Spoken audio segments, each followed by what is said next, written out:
ரத்னகிரின்னு ஒரு அழகான நாடு இருந்துச்சு. ரத்னகிரி ரொம்ப செழிப்பான ஒரு நாடு. பக்கத்து நாட்டுக்காரர்களே பொறாமைப்படும் அளவுக்கு ரத்னகிரி அவ்வளவு அழகாக இருந்தது. எப்போதும் நிரம்பி வழியும் குளங்களும் ஆறுகளும் அந்த நாட்டுக்கு இன்னும் அழகு சேர்த்தது.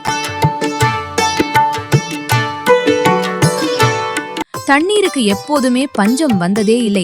அதனால மக்கள் விவசாயம் செய்து செழிப்பா வாழ்ந்தாங்க. ரத்னகிரி நாட்டை ராஜா தேசிங்கர் நல்ல முறையில ஆட்சி பண்ணிட்டு வந்தாரு. பிரம்மாண்டமான அரண்மனையில வாழ்ந்தாலும் நாட்டு மக்கள் மேல அதிக அன்பு வைச்சிருந்த ராஜா தேசிங்கர் மக்களின் குறைகளை கேட்டு தெரிஞ்சுக்கிட்டு அவர்களோட குறைகளை நிவர்த்தி பண்ணுவாரு. அந்த நாட்டுல குமரன்னு ஒரு இளைஞன் இருந்தான். குமரன் ஒரு கடினமான உழைப்பாளி. நாள் பூரா வயல்ல வேலை செஞ்சுட்டு வீட்டுக்கு வருவான். குமரன் அவன் தாத்தாவோட சந்தோஷமா வாழ்ந்துட்டு இருந்தான். யாரு கண்ணு பட்டதோ தெரியல, ரத்னகிரி நாட்டுல திடீர்னு பஞ்சம் வந்தது. தொடர்ச்சியா பல மாதங்களுக்கு மேல் மழை பெய்யாததுனால ஆறுகளும் ஏரிகளும் வற்றி போனது. அதனால நாட்டு மக்கள் எல்லாரும் ராஜா கிட்ட போய் அவங்க கஷ்டத்தை முறையிட்டாங்க. மக்கள் மேல அதீத அன்பு வைத்திருந்த ராஜா தேசிகர் அவர்களுக்கு ஆறுதல் சொன்னாரு. அவருடைய கஜானாவில் சேர்த்து வைத்திருந்த உணவுப் பொருட்களை மக்களுக்கு கொடுத்து உதவினாரு. ஆனா நாளுக்கு நாள் நிலைமை ரொம்ப மோசமாகிட்டு இருந்துச்சு. மக்கள் உணவிற்கும் தண்ணீருக்கும் ரொம்ப கஷ்டப்பட்டாங்க. நாட்டு மக்கள் எல்லாரையும் போல நாட்டுல இருந்த பஞ்சத்தால குமரனுடைய குடும்பமும் ரொம்ப கஷ்டப்பட்டாங்க. பசுமையா செழிப்பா இருந்த அவங்களுடைய வீடு காஞ்சு போய் வறண்ட பாலைவனமா ஆனதை நினைச்சு குமரனுடைய தாத்தா ரொம்ப வருத்தப்பட்டாரு. புத்திசாலியும் தைரியசாலியுமான குமரன் தாத்தாவுக்கு ஆறுதல் சொன்னான். தாத்தா, எதுக்காக நீ இப்படி அழுவுற? எல்லாம் சீக்கிரமே சரியாயிடும். நீ வேணா பாரு, நம்ம ராஜா இதுக்கு ஏதாவது ஒரு வழியை நிச்சயம் கண்டுபிடிப்பாரு. மக்களுடைய இந்த அவல நிலைய உணர்ந்துகிட்ட ராஜா தேசிங்கர் இந்த நிலைமைய சரி பண்ண என்ன வழின்னு யோசிச்சாரு. இந்த கொடிய பஞ்சத்தில் இருந்து எப்படி என் நாட்டு மக்களை நான் காப்பாற்றுவேன்? அவர் ஒரு முடிவுக்கு வந்தாரு. அவர் எடுத்த முடிவை அரசவைய கூட்டி எல்லா மந்திரிகள் கிட்டையும் அறிவிச்சாரு. அரசவை மந்திரிகளே, நம் நாட்டில் நிலவி வரும் இந்த கொடிய பஞ்சத்தினை போக்குவதற்கு ஒரு வழியை நான் கண்டுபிடித்து உள்ளேன். நாம் நம் நாட்டை விட்டு வேறொரு புதிய இடத்திற்கு சென்று ஒரு புதிய வாழ்க்கையை தொடங்குவதுதான் அந்த முடிவு. அடடா, சரியான முடிவு. மன்னர் வாழ்க, மன்னர் வாழ்க. அவசரம் வேண்டாம் மந்திரியாரே, நீங்கள் தெரிந்து கொள்ள வேண்டிய முக்கியமான செய்தியை சொல்கிறேன். நம் நாட்டை விட்டு நாம் வெகு தூரம் செல்ல இருப்பதால் நம் நாட்டில் இருக்கும் முதியவர்களை நம்முடன் கூட்டிக் கொண்டு செல்வது தேவையற்றது என நான் நினைக்கிறேன். அவர்களால் எந்த பிரயோஜனமும் இல்லை என்பதால் தேவையில்லாத பொருட்செலவை தவிர்க்கவே இந்த முடிவை எடுத்துள்ளேன். என்ன சொல்கிறீர்கள் மன்னா? நீங்கள் நம் நாட்டு மக்கள் மீது அளவு கடந்த அன்பை வைத்துள்ளவர் அல்லவா? நீங்கள் எப்படி இந்த முடிவை எடுத்தீர்கள்? எனக்கு வேறு வழி தெரியவில்லை மந்திரியாரே. நாம் புதிய இடத்திற்கு செல்லும் போது முழுவதுமாக இளைஞர்கள் இருந்தால் நாம் புதிய வாழ்க்கையை முன்னெடுத்துச் செல்ல உதவியாக இருக்கும். எனவே நம் நாட்டில் வசிக்கும் அனைத்து முதியர்களையும் கொன்று விடுங்கள். அரசருடைய கட்டளைப்படி சிப்பாய்கள் ஒவ்வொரு வீட்டிலேயும் இருக்கக்கூடிய வயது முதிர்ந்தவர்களை வெட்டி கொன்னாங்க. எல்லா வயதானவர்களும் கொல்லப்பட்டதை தெரிஞ்சுகிட்ட குமரனுடைய தாத்தா, குமரா, நம்ம ராஜாவோட இந்த முடிவு ஒரு வகையில நல்ல முடிவுதான். என்ன மாதிரி வயசானவங்க அவ்வளவு தூரம் உங்களோட வர முடியாது. இளைஞர்கள் நீங்க தான் இனி நம்ம நாட்டை பாதுகாக்கணும். குமரா, அந்த சிப்பாய் வந்து என்னை கொல்வதற்கு முன்னாடி நீயே என்னை தயவு செய்து கொன்னுருப்பா. தாத்தா, அப்படியெல்லாம் பேசாத. என்னால அதை செய்யவே முடியாது.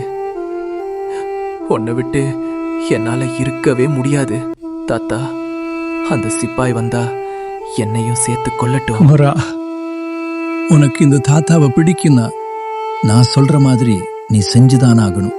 நான் இல்லாமல் போனாலும் என் எண்ணம் எல்லாம் உன்னை சுத்திதான் இருக்கும் குமரா. கொஞ்சம் கூட விருப்பமே இல்லாம தாத்தாவோட முடிவை குமரன் ஏத்துக்கிட்டான். அதனால ராஜா சொன்ன மாதிரி ஊரை விட்டு போவதற்கு கண்ணீரோட மூட்டை முடிச்சுருள் எல்லாம் கட்ட ஆரம்பிச்சான்.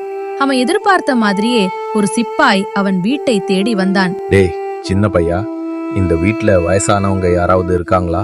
வயசானவங்க இங்க யாருமே இல்ல, நான் மட்டும்தான் இருக்கேன். வேணும்னா நீங்க இந்த வீடு முழுவதும் தேடி பாருங்க. சிப்பாய் போனதுக்கு அப்புறம் குமரன் அவனுடைய மூட்டைய தூக்கிட்டு கனத்த மனதோட அவனுடைய நாட்டை விட்டு புறப்பட்டான்.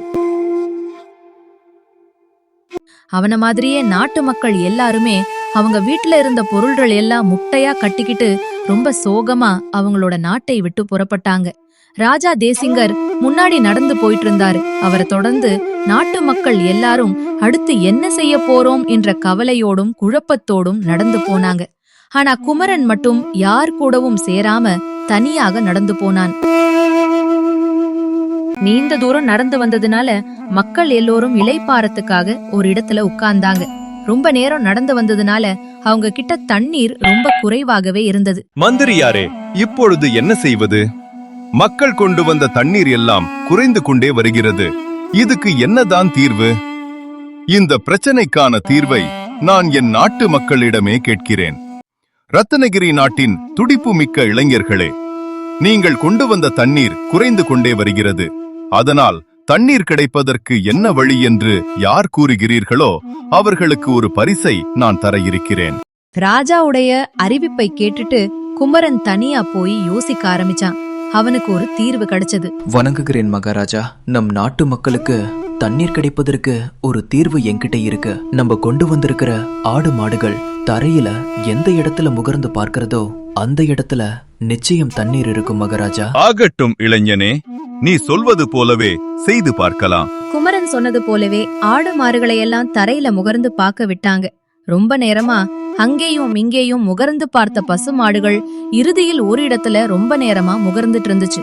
அந்த இடத்தை அரசர் தோண்ட சொல்லி ஆணையிட்டாரு. குமரன் சொன்னது போலவே அங்கிருந்து ஒரு நீர் ஊற்று உருவானது. அதை பார்த்ததும் மக்களுக்கு ஆச்சரியம் தாங்க முடியல. இந்த சந்தோஷமான விஷயத்தை கேள்விப்பட்ட அரசர் வேகமா அங்க ஓடி வந்தாரு. அவருக்கும் ரொம்ப ஆச்சரியமாதான் இருந்தது. இளைஞனே, உன்னுடைய தீர்வினால் நம் நாட்டு மக்கள் அனைவருக்கும் தண்ணீர் கிடைப்பதோடு மட்டுமல்லாமல் நம் வாழ்க்கைக்கு ஒரு புதிய வழியவே உண்டாக்கிவிட்டாய். உனக்கு என் பாராட்டுக்கள். உனக்கான பரிசு நிச்சயம் உண்டு. அது சரி, இந்த அற்புதமான தீர்வை நீ எப்படி கண்டுபிடித்தாய்? மன்னிக்கணும் மகாராஜா, இது என்னோட அப்பா அம்மா சொல்லி நான் கேள்விப்பட்டிருக்கேன். அவங்க 2 பேருமே இப்ப உயிரோட இல்ல மகாராஜா. தண்ணி ஊத்து பெருகி வழிந்து ஓடினதுல பஞ்சத்துல கஷ்டப்பட்ட மக்கள் பல நாட்களுக்கு அப்புறமா தண்ணீரை பார்த்த சந்தோஷத்துல துள்ளி குதிச்சு விளையாடினாங்க. அப்புறமா குளம் வெட்டுவதற்காக பக்கத்துல இருக்கிற நிலத்துல இருக்கக்கூடிய கலைகள் எல்லாம் பிடுங்கி சமப்படுத்தினாங்க. இருட்டு ஏதும் அங்கங்கே கூடாரம் போட்டு மக்கள் தண்ணி இருந்தாங்க. இரவு வேளையில கொண்டு வந்த ரொட்டிகளை எடுத்து சாப்பிட்டாங்க. தூரத்துல குமரன் யார் கூடவும் பேசாம தனியா சோகமா இருக்கறத பார்த்துட்டு ஒரு பெண்மணி அவனுக்கு ரொட்டி கொண்டு போய் கொடுத்தாங்க. குமரா, நீ ஏன் எப்பவும் தனியா சோகமா இருக்கிற? இந்த ரொட்டிய சாப்பிடுப்பா அப்படின்னு அந்த பெண்மணி ஆசையா கொடுத்த ரொட்டிய குமரன் வாங்கிக்கிட்டு அவங்களுக்கு ரொம்ப நன்றி சொன்னான். இரவு நேரத்துல நாட்டு மக்களுக்கு தண்ணீர் கிடைத்த சந்தோஷத்துல மகாராஜா கூடாரத்துக்கு முன்னாடி உட்கார்ந்து அவருடைய மக்களை பார்த்துட்டு உட்கார்ந்திருந்தாரு. விடிஞ்சதும் நாட்டு மக்கள் சமப்படுத்தின நிலத்துல குளம் வெட்ட ஆரம்பிச்சாங்க. குளம் வெட்டியதும் ஊத்திலிருந்து புறப்பட்ட தண்ணீர் குளத்தை நிரப்பி குளம் பெருகிடுச்சு. மக்களுடைய சந்தோஷத்துக்கு அளவே இல்ல. இரவு நேரத்துல அந்த குளத்துல இருந்த தண்ணீர்ல ஏதோ ஒன்னு மின்னறத நாட்டு மக்கள் பார்த்தாங்க. என்னன்னு தெரியாம குழம்பினாங்க. விஷயம் கேள்விப்பட்ட மகாராஜாவோ அங்க வந்து பார்த்தாரு. அவருக்கும் அது என்னன்னே தெரியல. உடனே நாட்டு மக்கள் கிட்ட, இளைஞர்களே, இந்த குளத்துல மின்னுற அந்த வைரத்தை யார் எடுத்து கொடுக்கிறீர்களோ அவங்களுக்கு ஒரு பரிசு தருகிறேன். இளைஞர்கள் எல்லாம் குளத்துக்குள்ள ரொம்ப நேரம் நீந்தி பார்த்தும் அவங்க கையில அந்த வைரம் மட்டும் கிடைக்கவே இல்ல. குமரன் இந்த முறையும் தனியா உட்கார்ந்து யோசிச்சா இது என்னவா இருக்கும் அப்படின்னு கடைசில அவனுக்கு ஒரு தீர்வு கிடைச்சது. மகாராஜா, குளத்துல நீங்க பாக்குறத உண்மையான வைரமே இல்ல. பக்கத்துல இருக்கிற மலைக்கு மேல யாரோ ஏற்றி வைத்த விளக்கு ஒளியுடைய பிம்பம் தான் அது. குமரன் சொன்ன உடனே குளத்து பக்கமாக வந்து மகாராஜா பார்த்தாரு. அவன் சொன்ன மாதிரியே தூரத்தில் இருந்த ஒரு மலை மேல ஒரு விளக்கு ஏற்றப்பட்டு இருந்துச்சு. அதோட பிம்பம் தான் குளத்தில் தெரிஞ்சது. குமரனுக்கு இது எப்படி தெரிஞ்சதுன்னு மகாராஜா யோசிச்சுட்டு இருந்தாரு. மேலும் மணிக்கு மேல ஒரு விளக்கு ஏற்றப்பட்டிருக்கு அப்படின்னா அப்போ கண்டிப்பா மலைக்கு அந்த பக்கம் ஒரு நாடு இருக்கணும் அப்படின்னு யோசிச்ச மகாராஜா விடிஞ்சதும் மலைக்கு அந்த பக்கம் இருக்கிற நாட்டை தேடி புறப்பட்டாரு. அவர் எதிர்பார்த்த மாதிரியே மலைக்கு அந்த பக்கம் அழகான ஒரு அரண்மனையுடன் கூடிய ஒரு நாடு இருந்துச்சு. அந்த நாட்டு அரசரை பார்க்கதற்காக அரண்மனைக்குள்ள ராஜா தேசிங்கர் போனாரு. அங்கே அரசவையில் இருந்த மன்னர்கிட்ட தன்னை அறிமுகப்படுத்திக்கிட்டாரு. மன்னருக்கு வணக்கம். நான் ரத்தினபுரி நாட்டின் அரசர். எங்கள் நாடு கடும் பஞ்சத்தில் துயருற்றதால் நாங்கள் எங்கள் நாடை விட்டு புறப்பட்டு வெகு தூரம் நடந்து வந்தோம். தற்போது உங்களது நாட்டை வந்து அடைந்துள்ளோம். வரவேற்கிறேன் மன்னா. ஆனால் உங்களுக்கு உதவி செய்யும் அளவுக்கு எங்கள் நாட்டில் எந்த வளங்களும் இல்லை. நாங்களும் பஞ்சத்தில் தான் இருக்கிறோம். எங்கள் நாட்டு மக்களும் தண்ணீர் தட்டுப்பாடு, உணவு தட்டுப்பாடு என மிகுந்த துயரில் உள்ளனர் அரசே. மன்னா, உங்களுக்கு எந்த கவலையும் வேண்டாம். உங்கள் நாட்டிற்கு மிக அருகில்தான் நாங்கள் இருக்கிறோம். அங்கு அளவுக்கு அதிகமாக நீரூற்று பெருகியதால் பெரிய குளத்தையே நாங்கள் உண்டாக்கிவிட்டோம். தற்போது தண்ணீருக்கும் உணவுக்கும் எந்த பஞ்சமும் இல்லை மன்னா. உங்கள் நாட்டிற்கும் தேவையான தண்ணீரை நீங்கள் அங்கு இருந்து எடுத்துக்கொள்ளலாம் மன்னா. அப்படியா? மிகவும் சந்தோஷம். எங்களுக்கு தண்ணீர் தர உதவிய உங்களுக்கு நீங்கள் இருக்கும் இடத்தையே குறுநில நாடாக பரிசளிக்கிறேன். தாங்கள் அங்கேயே அரசாளுங்கள் மன்னா. பக்கத்து நாட்டு அரசருக்கு நன்றி சொல்லிட்டு ராஜா தேசிங்கர் தன்னுடைய இருப்பிடத்துக்கு வந்தார். வந்ததும் குமரன் கிட்ட, இளைஞனே, நம் மக்களுக்கு ஒரு பிரச்சனை வரும்போதெல்லாம் அதற்கான சரியான தீர்வை நீ கூறினாய். உன்னுடைய வயதிற்கு மீறிய இந்த சிந்தனை எனக்கு சந்தேகத்தை வரவழைக்கிறது. நீ எப்படி இந்த பிரச்சனைகளுக்கான தீர்வை சரியாக கூறினாய்? சொல். மன்னா, என்ன மன்னிச்சிடுங்க. என்ன தண்டிச்சிடாதீங்க. நீங்க வயசான எல்லாரையும் கொல்ல சொல்லிட்டீங்க. ஆனா எனக்கு என் தாத்தாவை தவிர இந்த உலகத்துல யாருமே இல்ல. அவரை நான் யாருக்கும் தெரியாம இந்த சாக்கு பையில கட்டிக்கிட்டு இங்க வந்துட்டேன். தண்ணி இல்லாதப்போ நான் என் தாத்தா கிட்ட யாருக்கும் தெரியாம போய் கேட்டேன். அப்போ அவர் கொடுத்த யோசனையின்படிதான் நான் உங்ககிட்ட வந்து சொன்னேன். மலையின் மேலிருந்து விளக்க கூட என் தாத்தா தான் எனக்கு சொன்னாரு மன்னா. மன்னா, எங்க 2 பேரையும் தண்டிச்சிடாதீங்க. நீங்க தண்டனை ஏதாவது கொடுக்கறதா இருந்தா எனக்கு சேர்த்து கொடுங்க. என் தாத்தா இல்லாம என்னால வாழ முடியாது மன்னா. என்னை மன்னித்து விடுங்கள். ஒரு அரசனாக நான் பெரிய தவறு இழைத்து விட்டேன். வயதில் மூத்தவர்கள் சமுதாயத்திற்கு தேவையில்லை என்று நான் தவறாக நினைத்து விட்டேன். ஆனால் அனுபவம் மிக்க முதியவர்களால் மட்டும்தான் பிரச்சனைக்கு தீர்வு காண முடியும் என்பதை நான் இப்பொழுது தெரிந்து கொண்டேன். என்னை மன்னித்து விடுங்கள். அப்புறம் என்ன, ரத்தினபுரி நாட்டு மக்களுடைய கடின உழைப்பினால் பாலைவனமா இருந்த அந்த இடத்தையே செழிப்பான ஒரு ஊரா மாத்திட்டாங்க. மக்களுடைய தொழில் வளர்ச்சி பெருகிச்சு. அதனால சந்தைகள், கடைகள் எல்லாம் உருவாச்சு. விவசாயிகள் செழிப்பான முறையில விவசாயம் செஞ்சு சந்தோஷமா வாழ்ந்தாங்க. தன்னோட தவறை உணர்ந்த ராஜா தேசிங்கர் அதுக்கப்புறம் நாட்டு மக்களை உண்மையா நேசித்து மகிழ்ச்சியா அந்த நாட்டை ஆண்டார். அப்போ நீங்க இன்னும் இந்த சேனலை சப்ஸ்கிரைப் பண்ணலையா? சீக்கிரம் சப்ஸ்கிரைப் பண்ணுங்க.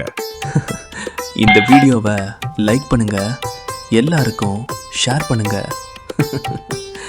உங்களுக்கு அடுத்து என்ன கதை வேணும்னு கமெண்ட் பண்ணுங்க நண்பர்களே.